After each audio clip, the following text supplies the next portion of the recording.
Hi, and welcome to my new show, Quick and Healthy with Mr. G. On this show, we're going to be creating some delicious foods. Most of these foods will be made out of ingredients that are natural, extremely low in sodium, high in fiber. All the ingredients that I'm going to use are actually very good for you, and these meals will be delicious. And above all, they'll be easy to make, easy to prepare, and they'll be quick. It won't take a very long time to make a really delicious gourmet meal. The show will also focus on healthy snacks and healthy alternatives to different snack foods. There will be a whole lot of things that will be coming in upcoming episodes of the new show, Quick and Healthy with Mr. G. So I really hope that you enjoy it. And also, you probably have seen me in my other shows, and you've seen that I have, at times in my other shows, I was quite a bit overweight. Well, I'm glad to say that through healthy eating and exercise, but most of it through a change in diet and healthy eating habits, I have in about 3.5 months lost 43 pounds. And I'm still losing, and I plan on, by the middle of the summer, losing another approximately 35 more pounds. So, if you want to eat healthy, if you want to lose weight, and if you want to maybe increase your metabolism, decrease your blood pressure, and live longer and live a healthier, happier life, then there's some guidelines to follow, and we're going to be showing you all of those during our new show, Quick and Healthy with Mr. G. So let's get started. Here on the table in front of me, I have the ingredients that I'm going to use to make tonight's dinner. Tonight's dinner is going to be Nachos Grande, but it's going to be low in sodium, high in fiber, and it's going to be very good for you using fresh vegetables. I've got here some alternatives to your ordinary tortilla chips. I've got baked Tostitos tortilla chips over here. The baked tortilla chips are generally a lot lower in calories and fat. 14 of these chips has only 3 grams of fat. Compare that to some of your other chips that are not baked, and you'll find that you may be eating half the size or serving size of what you can get here and having double the fat. I came across some gourmet ones. These are called Guiltless Gourmet. These are made of blue corn. These have the benefit of having a little more fiber. These have 2 grams of fiber. They're also very low in sodium, 120 calories, and only 3 grams of fat for 18 chips. And these are a good sized chip, not too small. We also have the 3 grain here, the original 3 grain. These have got 4 grams of fat, a little bit more fat, for less chips too, but they're a fairly large chip as well. More fiber and less sodium, only 90 milligrams of sodium. Any of these are healthy alternatives. They're baked chips. These are whole grain chips here, and sometimes you may get a little more calories in your whole grain foods, but they're good calories. They're calories you should be eating because they're going to give you a lot of fiber. I've also gone vegetarian. I've been vegetarian now for about 3 months. I used to be back in my 20s and early 30s, but I gave that up for some reason. Don't know why, but I'm back to being a vegetarian. I do eat seafoods, I do eat fish, but I don't eat any beef or pork or chicken or turkey, any other meat. So, what do I use in place of ground beef for a Nacho Grande plate? I use something here that is basically it's veggie crumbles. It's a replacement for ground beef, and it can be used a lot like ground beef. It's a soy-based product. We're going to be using fresh vegetables. We've got different colored peppers here. Those are all sweet peppers. I've got hot banana peppers, and I've got some what I call here roasted chili con queso, fire roasted. That's mild. Or I'll take that back, that's hot. And this is the mild chili con queso. These are cheeses. They're like cheese dips or cheese spreads that you can put onto your Nacho Grande.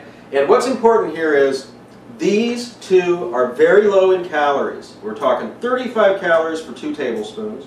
We are talking about only 2 grams of fat for 2 tablespoons. And very low in sodium, 175 milligrams. Compare that to some other your cheeses that are like 4, 5, 6, 700 milligrams of sodium. That's terrible for your heart and for your blood pressure. this particular item here too, you've got to be really careful with your fats. All the foods that you see in front of you here do have, well, not all of them, not the peppers, but most of the foods here have a little bit of fat, but not a lot. But they don't have any saturated fat, and they don't have any trans fats. So be very careful to find 0 milligrams of trans fats or 0 grams and 0 grams of saturated fats. And keep low on your total fat as well. I'm going to be doing some sautéing in just a very little bit of oil of these vegetables, and some oils aren't all that bad for you. This oil that I have right here is grapeseed oil. Grapeseed oil, like olive oil, is not very bad for your health. It actually has some benefits to cooking with this type of oil for your health. This grapeseed oil is different than olive oil in one way though. For sautéing, olive oil breaks down and it doesn't keep a lot of its good qualities for your health when it gets to high temperatures. Grapeseed oil withstands higher cooking temperatures. I've also got here black beans, and these say low sodium. You want to make sure that when you buy refried beans or black beans, because we could use refried beans as well on this dish, that you buy low sodium. And you'll notice here that these have no fat, 100 calories per serving, which is a whole half a cup of these, and the sodium content's only 125 milligrams. I've seen the non-low sodiums from some other brands that have been as high as 700 milligrams of sodium. Not good for you. I'm going to pull an onion over here out as well. Let me grab an onion. We're going to use some onions, very good for you as well. And let's get started making our Nachos Grandes. Okay, the first thing we're going to do is we're going to wash all of our vegetables in cold water. You want to wash those up real well, make sure you get in all the crevices, and make sure those are clean. Before I started washing vegetables, I washed my hands. You want to make sure that your hands are clean. You can use some hand sanitizer as well. I like to do that before cooking. So we're going to wash these vegetables up.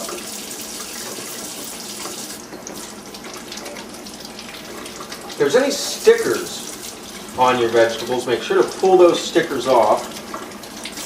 Make sure those are all nice and clean. No sticker on that one. There's a sticker. Make sure to peel any stickers off of your vegetables. And make sure those are nice and squeaky clean.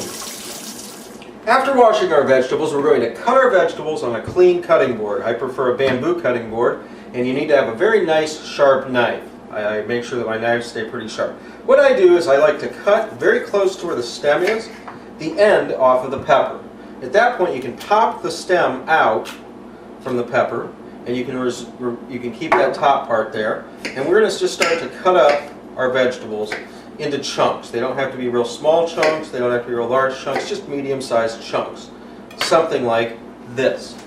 Now, there's another way that you can cut peppers, and the way it is you'll notice that the pepper has 4 spines like in there that attach the seed pod. You're going to take your knife, you're going to cut real close to the wall of the pepper, right down like this, and you're going to do that all the way around. Like that. What that will leave you with is simply the seed pod in the bottom of the stem and pieces of pepper like that. And it's very easy that way not to get seeds all over the place. Then what I like to do is I like to cut the pepper into strips and start cutting it into chunks. Let's do the same here. Strips. These strips are about a 1/2 inch wide and then lengthwise also about a 1/2 inch. So about a 1/2 inch by 1/2 inch blocks is what I'm making out of this pepper. If they're larger or smaller, it really doesn't matter. You can put any size you want on your Nachos Grandes. It isn't going to hurt anything. Some people prefer really chunky vegetables. I prefer more medium-sized. Some people prefer their vegetables cut real fine. There's one of the peppers cut. I'm going to continue to cut peppers till I'm finished. I cut my hot peppers a little differently than I cut the sweet peppers. What I do is I take the end off the hot pepper where the stem is attached and get rid of that. Now, you'll notice that there's like a core inside the hot pepper. What I do is I simply take the knife down around the edges and then pop that core out into the sink there. I'll clean out the sink here in a little bit. Move on to cutting the onion now. Your onion, very easy to cut. You don't really need to wash that outside skin unless it's real dirty. You're going to cut the onion like that, and then you're going to take your knife and you're going to go lengthwise down there, just one layer or so, and then you're going to pull off the outer layer of the onion skin like this. Then I cut my onion into circular slices that are about 1/4 of an inch thick. Now I take and stack that back up there, and I take and go lengthwise once, turn it, the whole thing, down the whole middle of it again, and then you can even cut more times than that if you want. I kind of like the onions chunky, so there's our onion all cut up.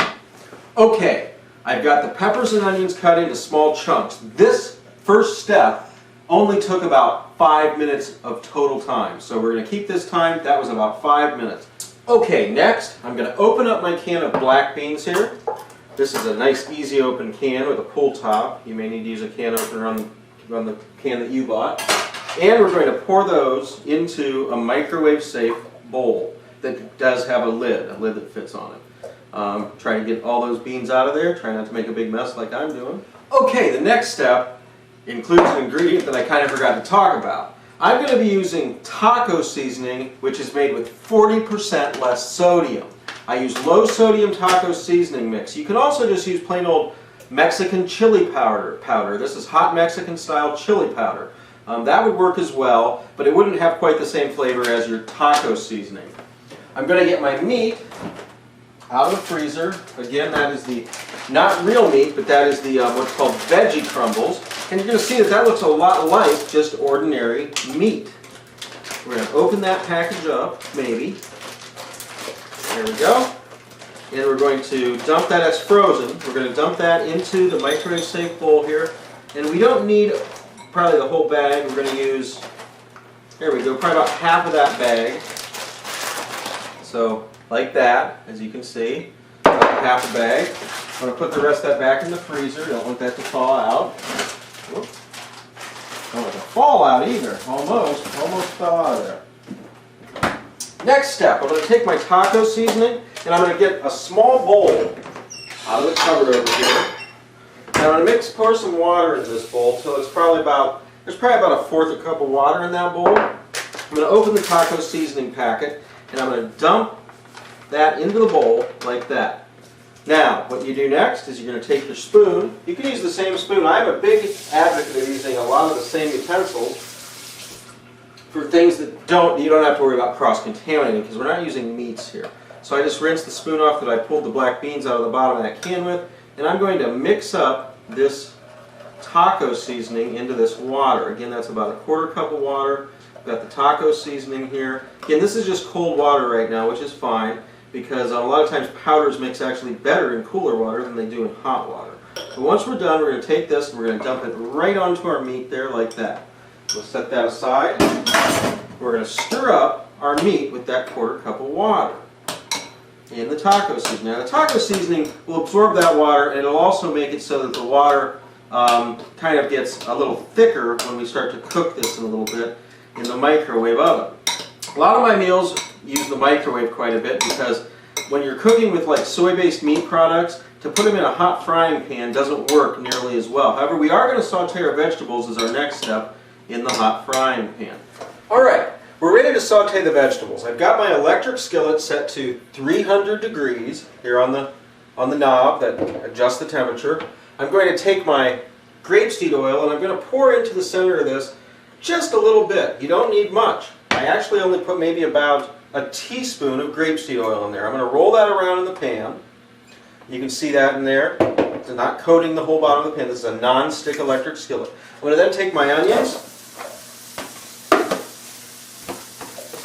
I'm a big user of paper plates too in the kitchen because there's a lot less cleanup. And then I'm going to take my peppers. I'm going to dump all of that into my electric skillet here. We're going to go ahead and put the lid on that. We're going to let those saute for a while, and we'll be back to see those when they cook a little better. Okay, our vegetables are starting to saute nicely here. You want to maybe just get a little bit blackened or browned on some of the surfaces. This whole process probably takes about 5 to 7 minutes. I'm going to turn up my heat just a little bit because I want to cook just a little bit faster. Okay, while our vegetables saute, I'm going to go ahead and turn the microwave on for about 5 minutes. Our black beans are in there and we want those to start to heat up. those are almost ready to go because you don't want to overcook or over saute the vegetables. You want those vegetables to still be just a little crunchy. You just want to blacken them on the edges a little bit. I'm going to go ahead and place our meat substitute mixed with the mixture of taco seasoning and water into there and press start. I've got about a minute on that timer. I'm going to let those go for a minute. I'm going to stir them and then I'm going to check their consistency. Then I'll put them back in for longer if necessary. There's not an exact time on these. You don't want the meat to actually like just dissolve and melt, but at the same time you want it to be nice and hot. Okay, there's our ingredients that we prepared for our Nachos Grandes. Over this direction you'll see that we also have some fat-free sour cream. Fat-free, 2 different brands here. I've also got some salsa that's called tropical fruit salsa. That's got pineapples and mangoes in it. Very good. I prefer very hot salsas, like this is a habanero salsa, which is real thin, and this is a nice chunky hot salsa. And again, I did not saute my hot peppers because I really don't need to. I just like those nice and crunchy on top. Another item that you might decide to use is just regular old shredded cheese. This is shredded mozzarella cheese. However, when I use cheese, I look for fat-free cheese. There are nice fat-free cheeses out on the market and they actually taste fantastic. And again, no fat, and those are very low in calories too. Only 45 calories for a quarter cup of that. Here's a fat-free cheddar cheese. So I may put a little bit of this on top of these as well just to show you a real Nacho Grande with a lot of different ingredients on it. We start out, now my girlfriend Cindy likes her chips. She likes these baked Tostito chips. She likes those over top of the multigrain chips. I prefer like the multigrain.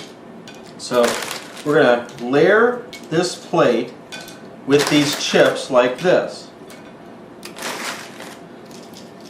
And I'll layer my plate with different types of multigrain chips. Okay, we're to the final step. I've got the plates lined with the got these plates lined up here with the tortilla chips. You'll notice mine are multicolored, multigrain, and blue corn tortilla chips, and Cindy's tortilla chips are the standard tortilla chips. The next thing I'm going to do is I'm going to take some of these black beans here, and I'm going to try to take them off the top so I don't get a lot of the liquid, and I'm going to sprinkle those on top of our chips, just like that. It can be real messy because it's the way it looks. It's no big deal, however you want to do it. Make sure to get that all over your chips, like so. And these black beans are real high in fiber, real good for you. If you don't like the black beans, you can try refried beans. I enjoy refried beans as well. Be careful with refried beans. Some of them have got a lot of sodium in them. Okay, the next thing we're going to do is we're going to take some of our meat substitute here, and we're just going to start sprinkling that all over our Nacho Grandes here, just like that. And again, there's no grease at all in this because it's not real meat. It is meat substitute, soy-based. So it's not greasy at all. It makes it real nice. Nice to work with for nachos. We're going to take our peppers. I'm going to start with my hot peppers here on mine, and I'm just going to put a bunch of hot peppers on top of there. Now you can use as many vegetables as you want. You're not going to overdose on vegetables. They're not going to make you fat, and they're not going to make you unhealthy. They're not high in sodium, and they're very, very good for you. So there we go. Now, don't be afraid to use your hands. Make sure they're washed and very clean, though. I'm going to go ahead and just dive right into those sauteed vegetables, which are also very non-greasy because I just used about a teaspoon of grapeseed oil to saute those in. The next thing we're going to do is we're going to take some of our salsa here. I'm going to take my Green Mountain Gringo salsa. I'm just going to put a little bit of this. This is a real thick, chunky salsa on top of the whole pile. Next I'm going to take some of my hot cheese sauce here. And not a lot, just going to put a little of that on there like so. And then we'll take the mild for Cindy, and we're going to put some of that on here like so. Beautiful. Looking great. Really looking good here. Now, I'm going to go ahead and put some of the fat-free cheese on there just to really top it off. Now, you're saying, wow, that looks like it has 10,000 calories and 1,000 grams of fat. I got news for you. I did a little calculating while I was cooking this, and most of the fat's coming from the tortilla chips. The cheese is fat-free. There is some fat in that meat substitute, but not a lot. The total amount of fat here, we're eating about double the normal size for the tortilla chip serving. Cheese is fat-free. Sour cream is going to be fat-free. The total amount of fat that you're seeing here in front of you on each one of these plates is about 6 to 10 grams of fat. That's it. There they are. They're ready to be placed into the microwave. Let's see how they look once they're done. There it is. There is our Nacho Grande plate, fresh out of the microwave oven. Only microwaved that for about 1.5 minutes. I know it looks humongous. It looks like way too much food. And it looks like it's going to make you fat. But believe me, it's not. It's going to make you healthy. This, again, 6 to 10 grams of fat. Total amount of calories in this, probably under 500 calories. Under 500 calories, 6 to 10 grams of fat. Beautiful. The other Nacho Grande plate, mine with the blue corn chips on the outside, or tortilla chips. All of this, again, baked chips, completely ready to go. The total time to prepare this, by the way, was probably about a half hour to 40 minutes. Since I was doing shooting, it probably took me just a little bit longer, but you at home, that's about the time frame that you'll probably take to prepare this delicious meal. I hope you enjoyed it. Hope you give this a try at your house, and I hope you really do eat your way to good health. I'm Mr. G. Thanks for watching.